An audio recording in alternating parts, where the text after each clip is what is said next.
All right. Welcome everyone to today's webinar titled Smart Contracts and Ethereum.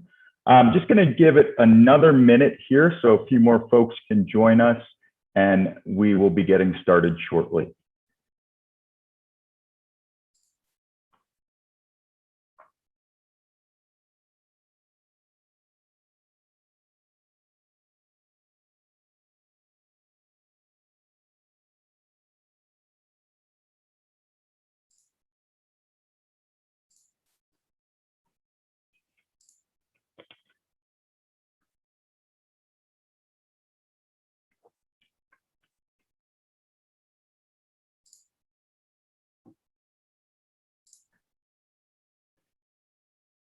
Okay, once again, thank you everyone so much for joining us. My name is Andrew Rocco. I'm the Senior Manager of Education at TradeStation.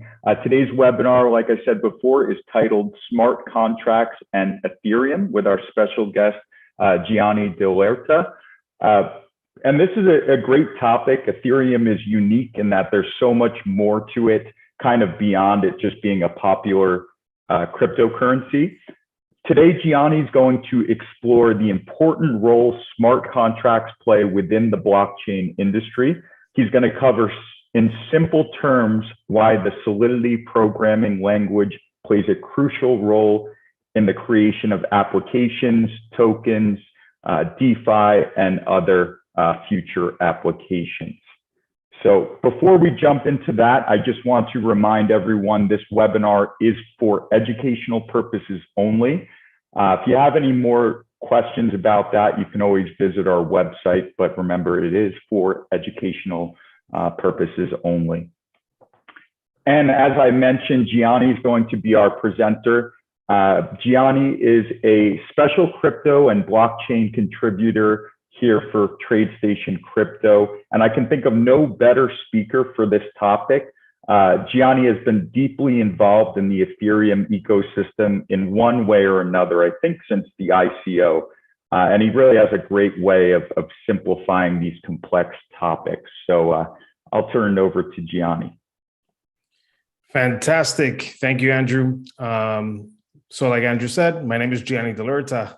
I've been doing branding and marketing for about 20 years, but in 2013, I got really deeply involved with crypto, and I took the deep dive. I used to call it the crypto diet, but it later evolved to the entering rabbit holes after rabbit holes after rabbit holes that you can't get out of because there's so many interesting things to learn about.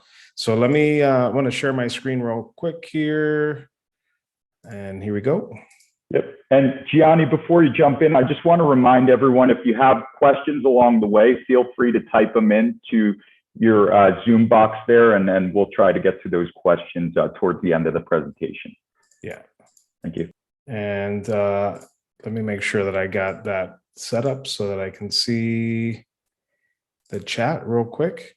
And also I have a little utilizing Canva for presentation. I can actually do something live where you guys can ask questions through there as well. I'm gonna try that towards the end.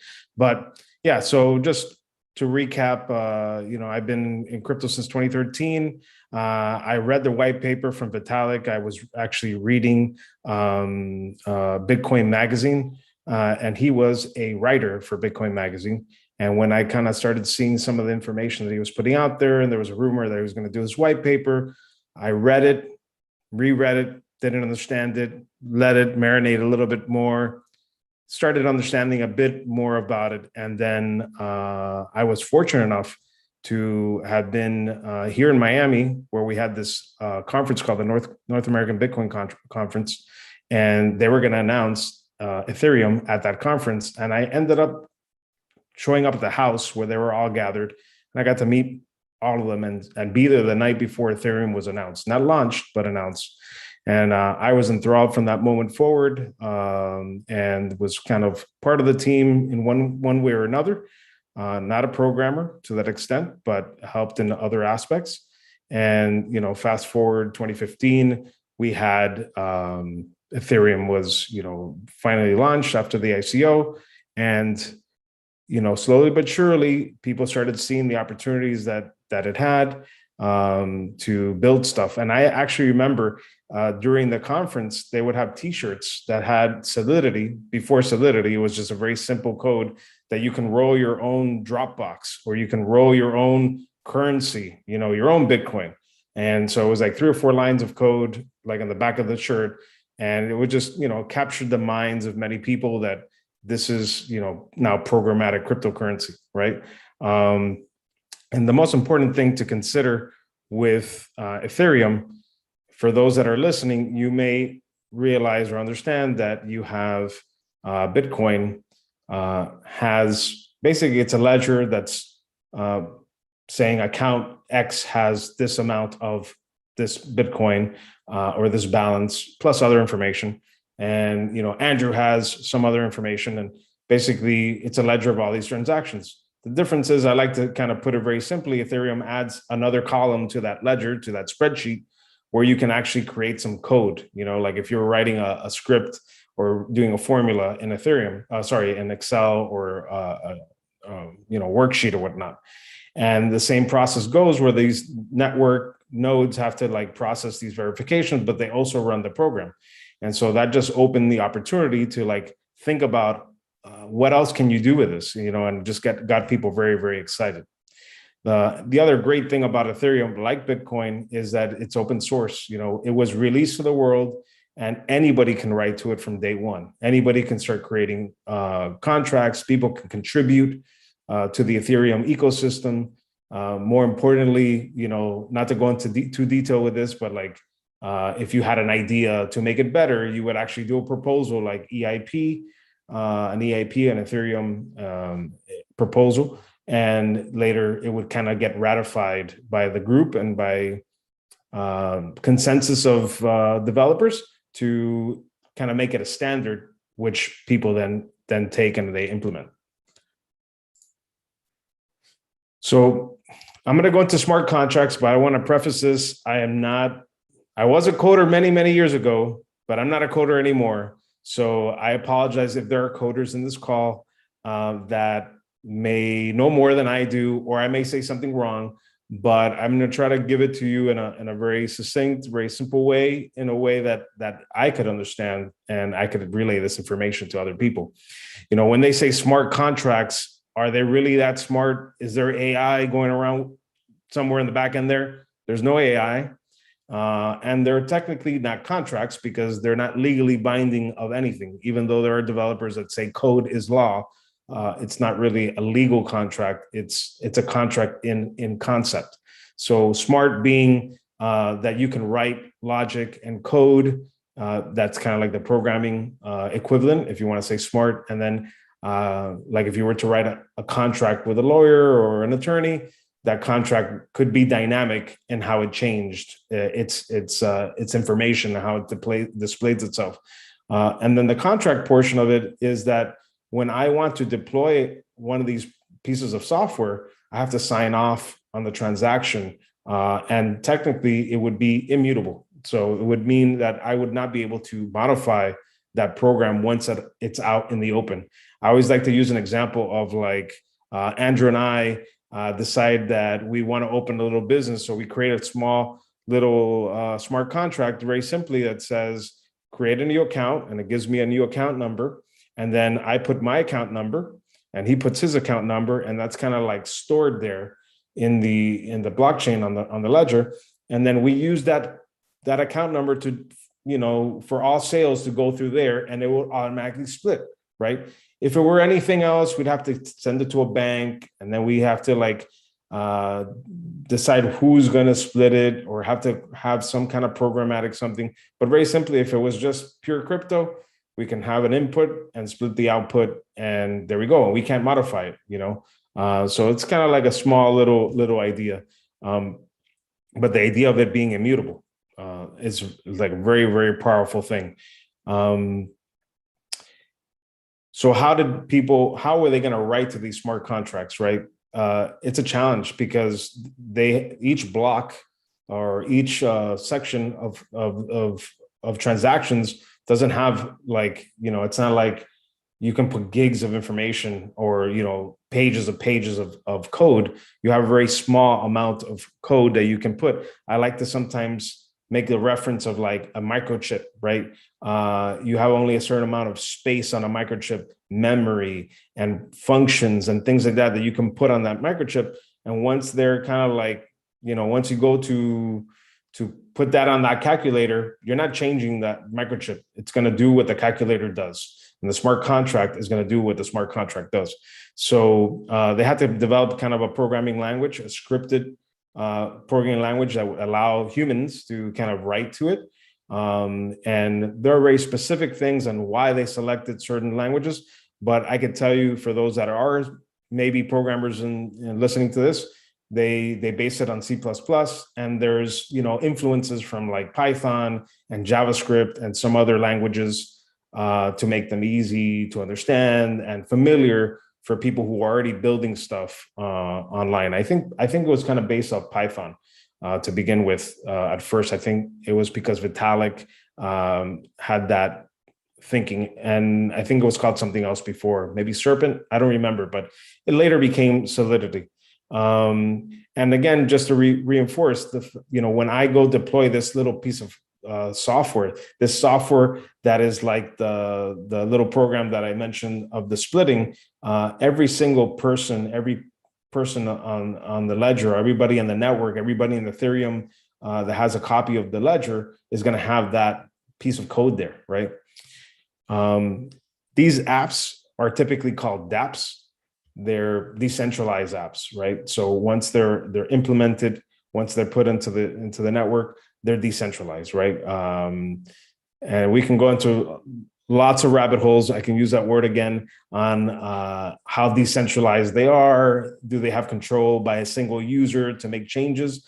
But they can be truly decentralized. Like this idea of the splitting contract or application, I can deploy that and then remove access for myself, and it's just sitting there in the cloud, and no one has control over it. Can't delete it, can't do anything with that.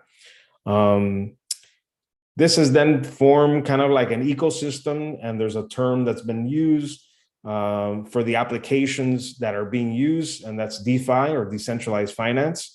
DeFi is now spanning even further, like from games and NFTs and collectibles and all that stuff. They still kind of fall in within that DeFi kind of classification. And lastly, the beautiful thing about smart contracts, specifically on Ethereum and other Ethereum-like chains like Polygon and XDAI and other Ethereum derivatives, like I think there are others that are popping up, that anyone can deploy a smart contract onto these things. Anybody can program them. They're not, you don't have to ask permission to do these things. They're there for everybody to experience, to develop, and to experiment with. So once those programmers are made and put into this ledger, you need a computer to run them. Bitcoin doesn't have a computer, right? So they call this the virtual machine. It's like, they call it EVM, or Ethereum virtual machine. And it's like a global computer, right? So if you thought of every node running this ledger, verifying transactions and running this code, the whole thing as a whole is like a computer processing these instructions, these smart contracts. When the transactions occur, they're being done by the miners, the people who are their computers themselves are kind of making this smart contract function. And the smart contract has certain aspects to it. There's a little bit of storage. So if you have ever gotten a token, like an ERC20 token, most of the people that are listening to this most likely have gotten a token. The addresses of all the recipients of those tokens and their balances are actually stored on, within the Ethereum blockchain. So storage is part of it. The state of an application, where you can change a variable, like the idea that I was mentioning before with Andrew and I and our little split contract, we can make it say that it's sorry about that. It would be either on or off. So we can change a state. And if we have it off, maybe the input of that cryptocurrency that came in just goes back out, because it goes back to the person that sent it, because it's not, we don't want it to function anymore. So that's kind of like a state change. And then, like memory, just this kind of like a computer needs to maintain memory in order to move these transactions along. So that leads us to how these transactions go and get processed. Why do these miners do what they do? What's the incentive to them? Not only do they verify transactions like they do in Bitcoin, but they also are going to run this computer for all of us. This is like, the world computer. So they're going to take gas, right? And gas is genius. Gas is a really, really interesting subject. We could probably spend a lot of time on the idea of gas, and you can go really deep on how it's calculated and all that. But to be honest with you, it's over my head to do all those calculations. The wallets that you use, if you use TradeStation, for example, all that's kind of calculated for you, and that's all behind the scenes. But what's important is to think that, right now, or not right now, but before, when you would send this transaction, you would have to put some gas to basically get to the front of the line. So if we were in a line going to check out, and the application is this application where we check out to buy something, and there's a big line, basically I'm paying gas. It's like a autonomous auction system where if I pay more, I will move to the front of the line, and which the miners are looking for the highest value and serving them first, right? So it may sound unfair, but it kind of keeps the network running, because if you really need that to happen, you're going to pay more to make it sure that it's going to go through. We see a lot of, if anybody's doing anything with Ethereum right now, that there's spikes when there's a particular project that's getting a lot of attention, a token, an NFT, a game or something, the gas prices spike. So the systems are there to kind of estimate what those gas prices are going to be. And if I estimated wrong, I'd be sitting there for hours waiting to get to the front of the line, because people keep paying in front of me more money than I have put out to do that transaction. But a big thing has changed. I wanted to also mention one thing. They measure gas in this term called gwei, and it's just a denomination of Ethereum. It's like saying nickels or dimes or cents. For the US dollar, they have denominations, and if you look them up, there's actually quite a number of them, and they all have different names, and they have little taglines based on famous mathematicians like Babbage, Lovelace, and whatnot. But that's kind of like a little trivia. You may want to go check it out. So what's changed most recently, that for people that are listening to this call may like to know, and this is kind of a complicated subject, I won't go too deep into it, but there's this upgrade or this update, or this, they call it a fork, called 1559. They call it the London update, where they created a thing. So instead of just like, it's everybody or nothing spending gas to get to the front of the line, they basically did a base fee. And then if the previous block of transactions had a lot of activity, then they increase that base fee. So it's kind of like, it's always going up and down, trying to find equilibrium for a good base price. And then if you want to get further up on the line, you tip the miner, right? So if you use MetaMask or use one of these wallets, it'll say slow, medium, or fast. You're basically tipping the miner now.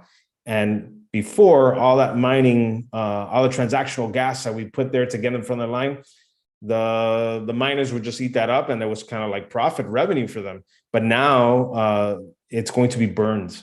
So what they're getting is just a tip. And this is really important, because before Ethereum was an inflationary currency, and now it is really it's kind of like a deflationary currency, because the supply is getting burned. So it's something to consider on a trading side, but also on some of the mechanics. But the good thing is that they're working this to improve the speed, improve the pricing, and all these things. It's not perfect yet. We still have high gas fees and whatnot, but they're all, this is something that's going to evolve over time. And the lessons learned are being applied to other blockchains as well. So Let me see how we're doing at time. We got about 12 minutes. So Solidity apps, these are the apps that are created that you put online. And very much like I was mentioning before, they're basically it's like a JavaScript program or building a website. You're basically putting these little points in there, and you basically can build whatever you can think of that has to do with money or programming or whatever. It could be a basic app, it could be a simple website, it could be whatever. But the power of what you could do with Solidity and these dApps is build decentralized exchanges, build games, build things that don't require an intermediary or a person to do something with. Now, I got to tell you, they can be a little bit dangerous. I mentioned, for example, I can create an app right now, and you know what? I made a mistake, and can I delete it? Yeah, I can delete it, but the app still exists on the blockchain. So if I were sending money to that, I may lose the money. So that's why I was mentioning you have to kind of really think through, okay, if I'm going to delete this app, then I have to put a function there to like return the money if somebody decides to send money to it. This also comes to think about, you have to think about, can you upgrade these dApps? Technically, you cannot, because they are, once you've deployed them and compiled them and put them out there, you can't. But, smart programmers are going to do ways where basically you can just create new dApps that you're just referencing the latest version, for example, right? And that's the one that you're going to use. And so there are some standards that are being created to help programmers build more complex dApps that work with other dApps, like little mini programs that work together and whatnot. So dApp examples. This is, my favorite part. I am a junkie for finding cool projects. Ever since I got in Ethereum, I just, the very first, actually not Ethereum, Bitcoin, the very first application that I thought was amazing was this idea of proof of existence. And this was just a very basic idea of taking an image file or document, hashing it, basically creating a hash of it, which is kind of like a representation of that. Even if you make like a little change to it, that hash will change, and then putting it on the blockchain. And then it's kind of like a copyright, because you can't change it once it's on the blockchain, and could be used for copywriting and whatnot. And that was done on Bitcoin. But now that we have Ethereum and Solidity programming, we can do crazy things. We all have been seeing all these amazing things with art, and NFTs. Ultimately, an NFT is just a standard. It's a little program that basically generates a token that cannot be changed and just references an image or a video file or an audio file or whatnot. And I like to tell everybody that listens to me talk about NFTs that everything in the future, in my opinion, will be an NFT. Every image, video file, audio file will be an NFT. It just makes sense, because now you can control who owns it, what they do with it, who had it before. We're going to start seeing that proliferate in every single thing that we do digitally. We'll have these standards kind of built in. The other amazing thing are games that are starting to develop on as dApps, right? Some very interesting ones. For example, there's one called Zed Run. You can buy a horse, a digital horse, race this horse, right? And you put your money to go race against a group of people, and algorithmically it determines, does your horse have experience, has it raced before, what are its special qualities, and if you win the pot. But you can also use your horse to breed with another horse, and people pay you for this to get a bit of this crypto DNA, this little bit of stuff that's happening. Obviously, the DeFi, there's really interesting things with decentralized exchanges, things like Sushi Swap and all these other type of swapping decentralized exchanges where you can move from one coin to the other, but it kind of finds its path on its conversion, and it's doing it automatically without anybody's help. Stable coins like USDC, DAI. DAI is kind of like on it's like it's on its own. It kind of it stabilizes itself by having a group of currencies that it owns. It buys and sells and lends, and then basically tries to maintain this equilibrium. Pardon me. And then basically we have and DAOs, which are the other very powerful thing that I love, which is decentralized autonomous organizations. This is something that's been happening for a while, but we're starting to see it a lot more, where you can basically create a club and decide, you know what, we're gonna get that horse that we were racing in this crypto game. Let's put some of the money into that club, and let's we want to do a web page that talks about how great our horse is, and we could pay each other, we could pay other people, and we can vote on things. And this is all kind of like in a decentralized way. It's really, really fascinating, and I urge everybody to check that out. If you want to build something, this guy is fantastic. He's a friend. I've met him a couple of times. We communicate all the time online. His name is Austin Griffith. He has a fantastic GitHub repo. This is where you get programming kind of snippets and things called Scaffold ETH. And many hackathons and many builders who want to prototype something very quickly can go to Scaffold ETH. You download this thing, and he just has all these different examples that people have built. How to create your own NFTs, how to roll your own tokens, how to do all these kind of esoteric things. He's kind of experimented with, and he's really, really interesting. Every Friday he does a video, so I urge you to check him out. So we're running up to the 5-minute mark before the end of the 30 minutes, and I think maybe probably would be best time to take some questions. We can take questions on the chat, or I'm going to try this new cool thing here with Canva. If you go to visit canva.live and enter this code that you see at the top, 120919. And obviously, if you're going to see this afterwards, it's going to work. But I can answer your questions now. So let me see if there was any kind of comments. We had somebody saying crypto is very complicated. Need to learn a lot of things. Yes, you do. But the good thing is, it's like thinking about a car back in the 1900s, right? You probably had to figure out why it ran, how the engine worked, just to feel confident to get in it. But now, we don't have any problem about getting into a car. We don't have to understand how a spark plug works. And so we got a little bit of ways to go, but I think a lot of stuff in crypto is happening that way as well. So, maybe Andrew has some questions. Yes, I do have some for you. So for something like Ethereum, obviously the founder is known. Mm-hmm. What do you see as opposed to Bitcoin, where of course it's Satoshi, but no one knows actually who he is? Are there benefits to that? Are there detriments to that? How does that play into cryptocurrency?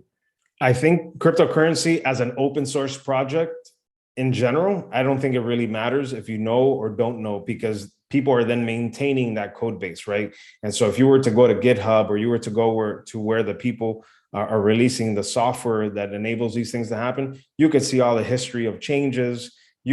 People are open to kind of discuss and argue. This is bad. This is good. We don't agree with this, right? So this is what happens. And so the beautiful thing about cryptocurrency as a whole, and we can see it in Ethereum, and we can bring up an example of a dApp that went wrong, which was called the DAO, which was the first DAO.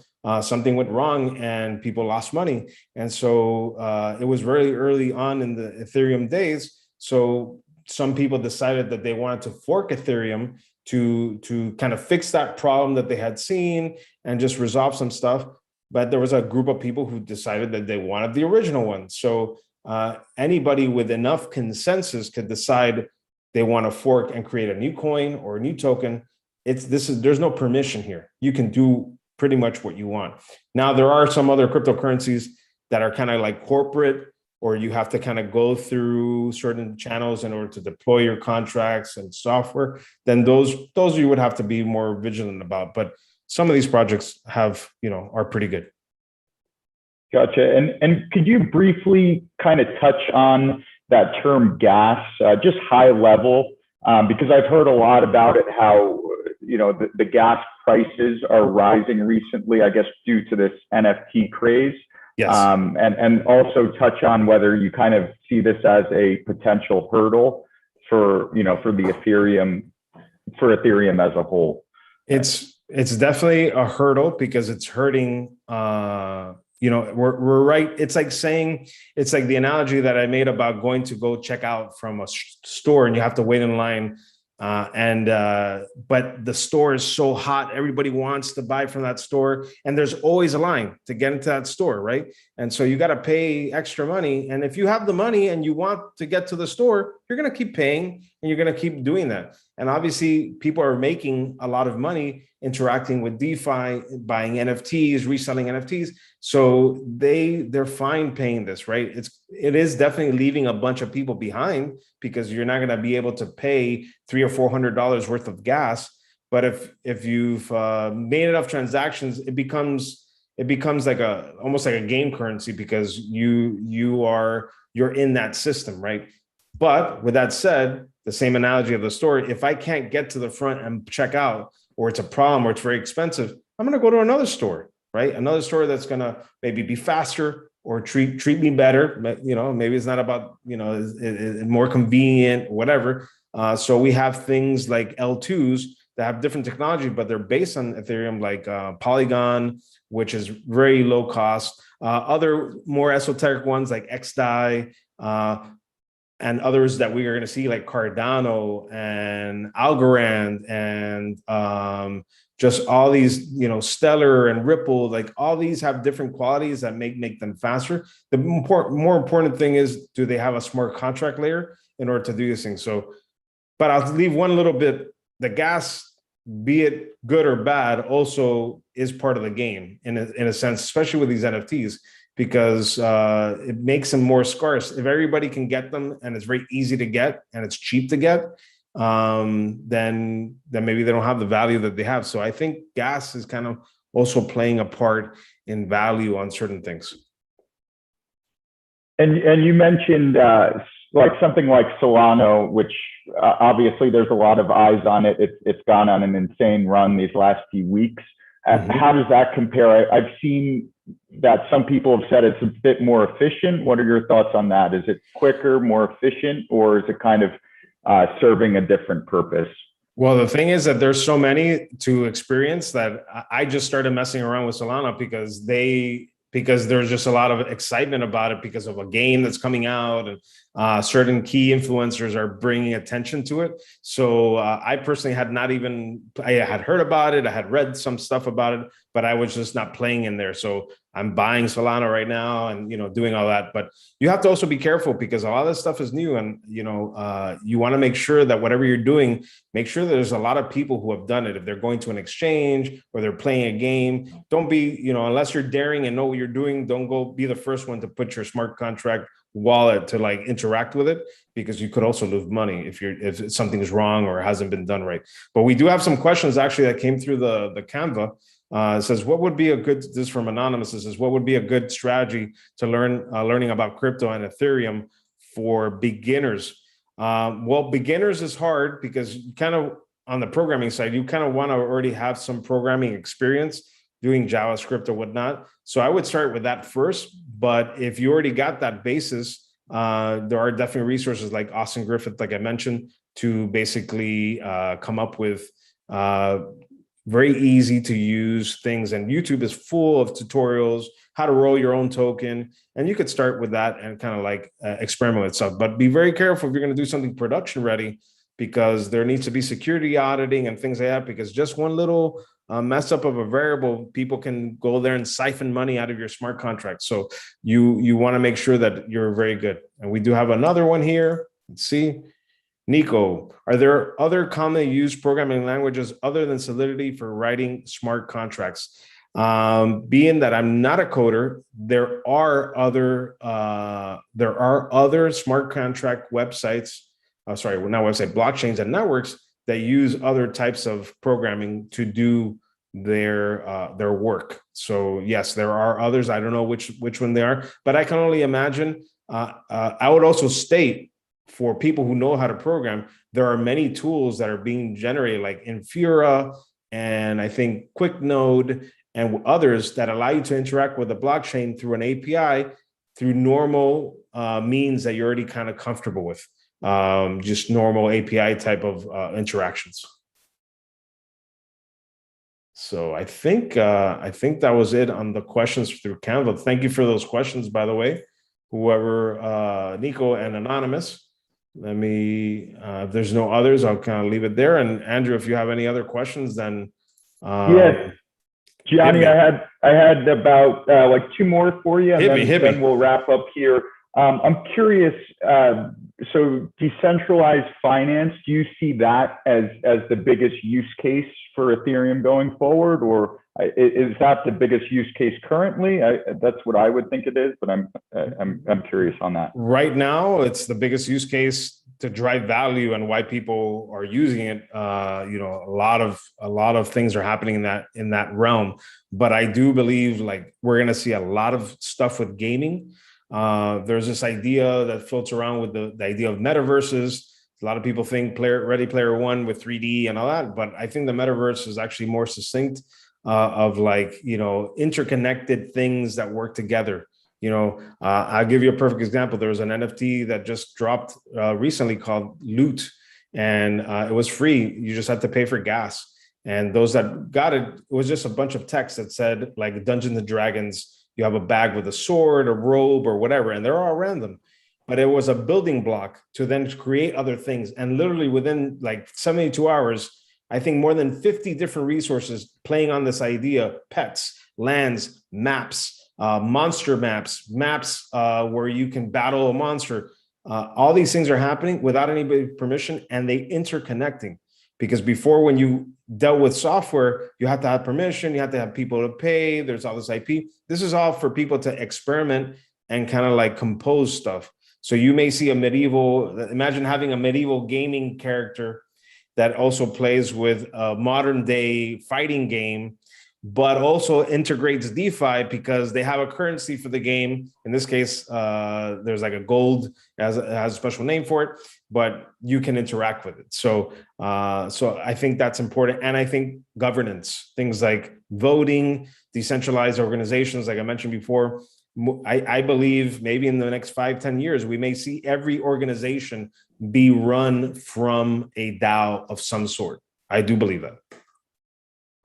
Okay, perfect. And the last question I have for you is high level. Can you explain blocks, like block time and block size, in real simple form for us? Ooh, that is challenging. I don't know if I can do it in a succinct way.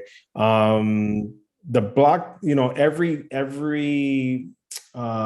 it really has to, there's a big conversation there. You have to talk about mining and the hashing power that comes through, but there's like a certain amount of transactions that get locked into a block, right?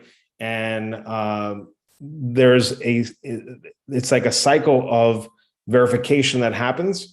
And depending on the blockchain, some do one every minute, or I'm saying it wrong, but like every so often, every minute, every couple seconds. And then there's others like Polygon that's like 1,000 transactions per, or 1,000 checks to this transaction per minute or per second or whatever. And so that the block size, how many transactions can be in there, how often can a block be reviewed, right? Those are kind of important because then you have to pay to be able to do it. Now, if you had a lot of blocks going through, like imagine the example of the store, if you had one line, but instead of like a person, at the DMV going like, one every 15 minutes or one every hour, you have like a whole team that's just like cranking through them and much faster, more efficient, then, you're going to get through it better, and you may not pay as much because you don't have to jump ahead of the line so often or have to do that. So that's a horrible, I think maybe that was a little bit very quickly to kind of illustrate that point, with real world stuff, but it is a complicated subject. And I urge people to look at it, but maybe not, because it's kind of like telling someone, here's a fantastic car, unless you want to understand what the difference between a six-cylinder or V6 or V8 or V12 and an electric car, maybe then you go a little bit deeper on those things to really understand, but you probably don't need that. Very good, very good. Well, thank you so much, as always, Gianni, for coming on and sharing your knowledge with us. We do appreciate that. And thank you everyone for joining us for today's webinar. We will have a recording up on our YouTube page, so be sure to look out for that, and have a fantastic evening. Thank you so much, Andrew. And you guys have a great evening, and hope you interact with Adapt real soon. Take care. Bye.